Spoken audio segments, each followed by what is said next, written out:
বন্ধুরা, তোমাদেরকে জানাই অনেক অনেক ভালোবাসা। হ্যাঁ বন্ধুরা, আজকে ভিডিও করতাম না, কিন্তু করলাম। কি বলতো, একটা রিল নেই। যে কদিন ছিল, যেদিন আমি এই ঘটনাটা ঘটেছিল, সেদিন আমি কিছু রিল করেছিলাম ওই অবস্থায়। সেইগুলো বন্ধু চালিয়েছি। তাই আজকে কিছু রিল করলাম। আর ইউটিউবে তো মোটেই রিল ছিল না। কালকে তো শুয়ে মশারিতে শুয়ে দুটো করেছি। দেখো ঘায়ের অবস্থাটা কী হয়েছে।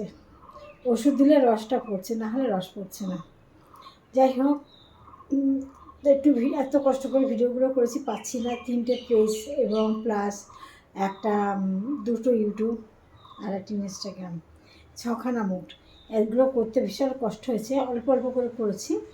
আর এখন ভাবছি ড্রেসপত্র খুলে ফ্রেশে ঘুমাবো একটু। আর এই পুষিটা দেখেছো? এই নিরীহ পুষিটা দেখো, কি সুন্দর পুষিটা। কার পুষি জানি না। আমি ভিডিওর মাধ্যমে বলছি, যদি তোমাদের কারোর পুষি হয়ে থাকে এসে নিয়ে যাও, আমার বাড়ি আছে। হয়তো আমার মনে হয় কারোর পোষা পুষি, বুঝলে, ফেলে দিয়ে গেছে কেউ। অনেক আছে না, যেমন আমার একটা বিড়াল ছিল, এসে ফেলে দিয়ে গেছিলো। 7 দিন পরে সেই বিড়াল এসছে। কী কষ্ট হয় জানি।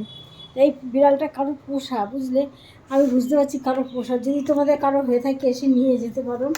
আমি যতটা পারি চেষ্টা করছি যত্ন করে রাখার, কিন্তু ওকে তুমি ঘরে ঢোকাতে পারছি না। দেখো না, ঘর থেকে বেরিয়ে নিমকি কীভাবে মারলো, সেই থাকাতে গিয়ে আমার কী অবস্থা। আর ওকে ঘরে ঢোকালে 3 জন ওকে মেরে ফেলবে একদম। যার জন্য ওকে ঘরে ঢোকাতে পারছি না। ওর ভ্যাকসিনগুলো দেবো, যে ভ্যাকসিন দিলে ওর রোগ টোগ না হয় সেই ভ্যাকসিন। তারপরে বিষ নষ্ট না হয়ে যায়, যাতে আমাকে নিমকি আমাকে কামড়িয়েছে না, এটা আমার কোনো বিষয় নেই, জানো। ওকে ভ্যাকসিন দাও, ওকেও একটা দিয়ে দেবো।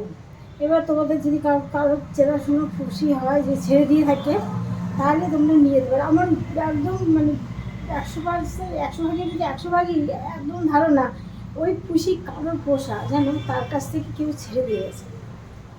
তার মানে কত কষ্ট আমি জানি। আমাদের বিড়াল হারিয়ে গেলে জানি এরকম হয়েছিল। তোমাদের যদি জানি, কেউ নিয়ে যেতে পারো।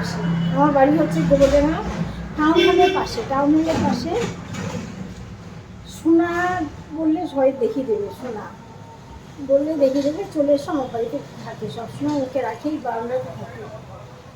ঠিক আছে বন্ধুরা, আজকে অনেকক্ষণ ভিডিও করেছি, এখন একটু বিশ্রাম করতে যাবো। খুব বিড়ালটা দিলে আমার খুব কষ্ট লাগে, কিন্তু কী করবো বলো, আমি তো ঘরে স্টে দিতে পারছি না। এখন সবাই মশারির ভিতরে ঘুমাচ্ছে, আরও দেখো বাইরে মশা ঘুমো খাচ্ছে। তোমরা দেখছো আমার গলা আওয়াজ থেকে বুঝতে পারছো আমার কত শরীর খারাপ। তবু তোমাদের সামনে কিছুটা ভিডিও করলাম। তোমরা পাশে থেকো, একটা লাইক কমেন্ট করো, তাতে আমার এনার্জিটা বাড়ে। সত্যি বন্ধুরা, আমার ভীষণ শরীরটা খারাপ, ভীষণ। আমাকে এই কদিনে আমার কত বন্ধু বোনেরা ফোন করে জিজ্ঞাসা করছে যে কেমন আছে দিদিভাই। ভিডিওতে যে হয়েছে, কী হয়েছে তোমার। আমি লাস্টে ভিডিওটা দিয়েছিলাম যে আমার হয়েছে। আর ফোনে অনেকে প্রচুর ফোন করছে, আমি সবার সাথে কথা বলার চেষ্টা করছি, অনেকে ফোনটা ধরছি না, আমি ধরতে পারছি না। যার জন্য কেউ রাগ করো না। আমার এই হয়েছে, অনেকটা সুস্থ হয়ে গেছি, চিন্তা করো না। ঠিক আছে, তোমরা সবাই ভালো থেকো, আর আমার ভিডিওগুলো দেখো, আমি পুরো সুস্থ হয়ে যাবো তাহলে।